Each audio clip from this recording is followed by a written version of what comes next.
Alright guys, today we are going to make a water explosion that's going to splash upon the screen, but I also want to mention to you that we've already made this geometry node setup in a previous part of this course, namely the meteorite one, where we made some stones that are splashing out of each other. So we're going to use that exact same geometry node setup, and I will change it to water. So there's a couple of extra steps there that we need to follow, but as soon as we've got that done, we've got a pretty cool looking water splash. So I'm first going into the meteorite tutorial that we followed earlier. It's right over here, and if you look at the scene, this is basically what it is. It's a couple of stones that are being splashed outside of each other simply because it is a geometry node setup. So I'm going to select the right one and copy objects. Then I will go over here and open recent. I will go back to the water tutorial and I will not save this. I will simply keep it as is. And if I press Ctrl V, we actually got our little meteorite right over there. And we've already got a pretty cool looking animation, so why change anything? This is going to work out fine for what we are trying to do. So I'm going to click on geometry nodes right over here because we do need to change the texture. So if I go right over here in the material tab, we can make a new material. I will press on new and call it water. Click on this principled BSDF, press G and it will automatically change it to glass. Reduce the roughness and set the IOR to 1.333. I have brought in an HDRI called Shanghai Bund. You should probably have it. And I'm going to change this to water. There you have it. There we have a pretty cool looking water splash. And in this case, we can make it even slower than the previous one. We can play around with the settings, of course. If we want to change the scale of this, for example, let's go over here and we could probably do that. Change the scale. And now all we have to do is take this collection, move it to the side, and let's have a look at this. Let's duplicate this around some more. And actually what I'm going to do is bring in a curve, circle.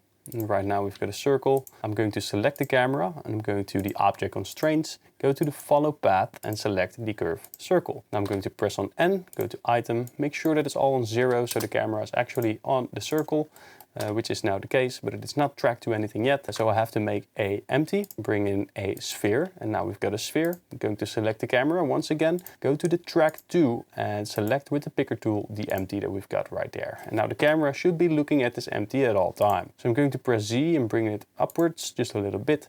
Go to the camera and go to the object constraints and play around with the rotation, something like this. Should probably do the trick. I'm also going to change the perspective to 80 millimeters. I'm going to select the camera and on frame 1 I'm going to click on this offset. Then on frame 100 we want somewhere, maybe we want to be somewhere over here. But it's changing our entire perspective because we have rotated the curve. So actually I don't want to rotate the curve. I'm going to keep it as simple as possible. There's I, and then we're moving from here to there, and that's a very simple animation. So I'm going into the offset, A and dot, and here we have this curve. And I want to change some things about this curve. I'm simply going to select the left handle of this one and the right one of this one, and I will press S and Y, basically to invert it. And now we get a certain S type of shape. And I'm going to press S and X as well in order to make it faster in the beginning and faster near the end. So here it is very slow and here it is quite fast. And if we want that to be a bit more linear over here, simply press S and Y and play around with these values. So let's see. So it's moving quite fast in the beginning, then it's going very slow, and it's moving again in the end. Maybe somewhere over here, like that. Okay, so image, mesh plane, it's night sky. I'm going to scale this up.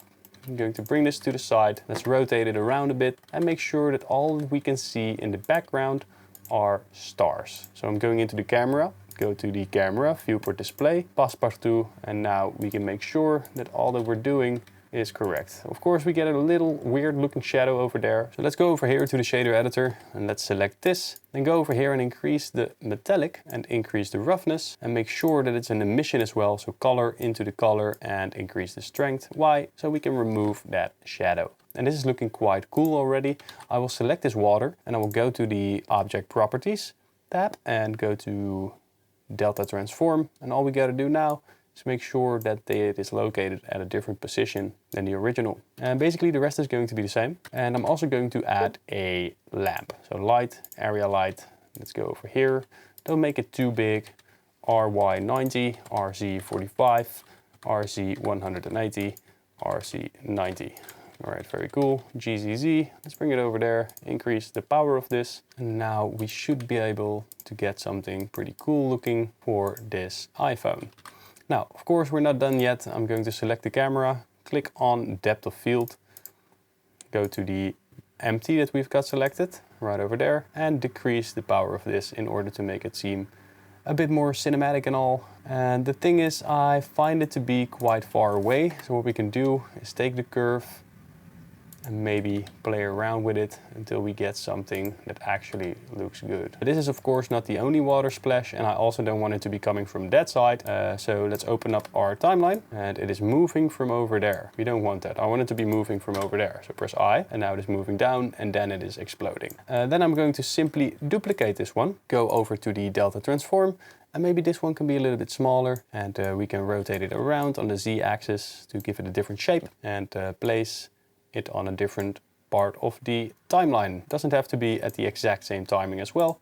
So basically take all the keyframes, G and X, let's move it towards this side.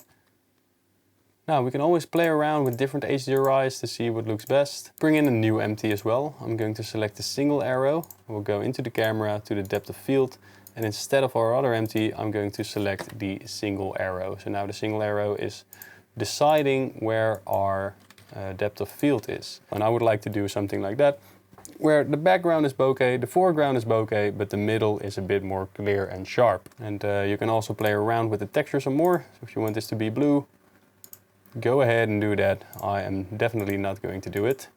But you could make it a tad bit blue if you would like. So something like this, and then decrease the saturation a little bit.